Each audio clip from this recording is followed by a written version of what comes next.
Good morning, ladies and gentlemen.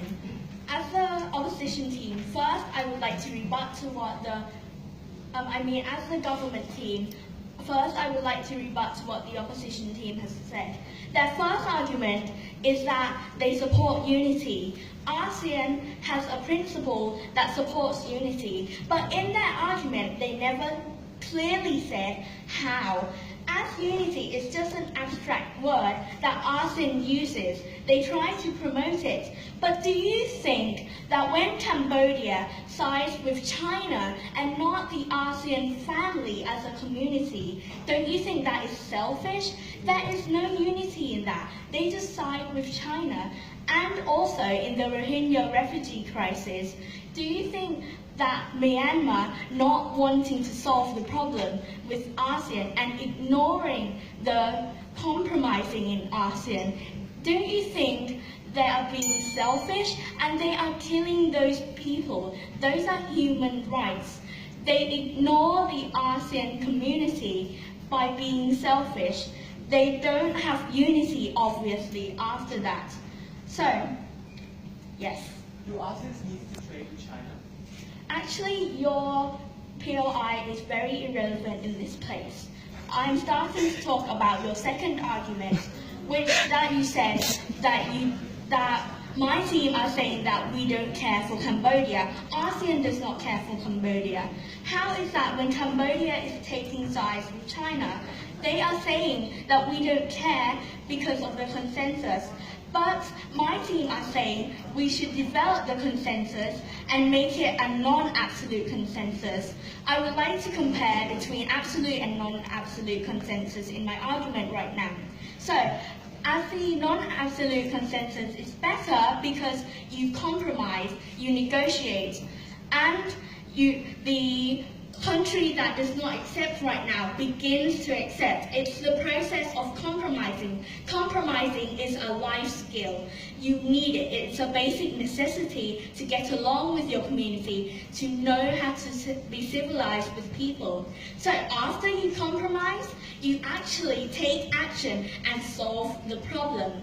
The problem will still be alive if you use an absolute consensus. Why? You take the time in negotiating and compromising with these countries. No, thank you. But then, if they still don't agree, you don't take action. The problem is still there. And to solve these problems, you have to acknowledge them. You have to take action as a community. And that is how they don't have unity. You need to have unity to be able to take action. And by this decision process in the non-absolute consensus, that promotes more unity by compromising and negotiating and also taking action. Ma'am. Yes.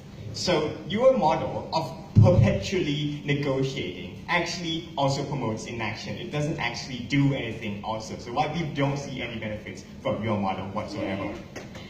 No, actually, that is the model of the absolute consensus. That is how it is different from the non-absolute consensus. You have to take action. That is the way you solve the problem. And also, as they said, that ASEAN doesn't care about Cambodia because they're taking sides with China. Cambodia, we shouldn't consider that Cambodia isn't considering ASEAN. They are one country against 9 other countries. Do you think that is equal to the 9 other countries that are not taking sides with Cambodia? And the problem is still there when only one country holds back. The one country holds back the development of the whole community. How will that lead to development? How is that unity? You cannot promote that when this country doesn't want the others to gain more development, to gain more benefits, also as a community. So, as Cambodia is holding back, they do not consider the other countries. And as I mentioned earlier in the Rohingya refugee crisis, Myanmar is also holding back. That is another hot issue in the days now. So they are ignoring the problem. They are killing the Rohingya people. They do not acknowledge that these people are in their country. These people are part of their country. They kill them. and these Rohingya people evacuate and escape to the nearby countries. Now that is why this problem is globalized. It is important to the nearby countries too. So now these countries that are holding back should think that the community is more important than themselves. Don't you think that it is selfish to oh, I don't have a problem with this. This is my viewpoint. Why don't you consider me too? But that country should consider other communities too. Proud to propose. Thank you.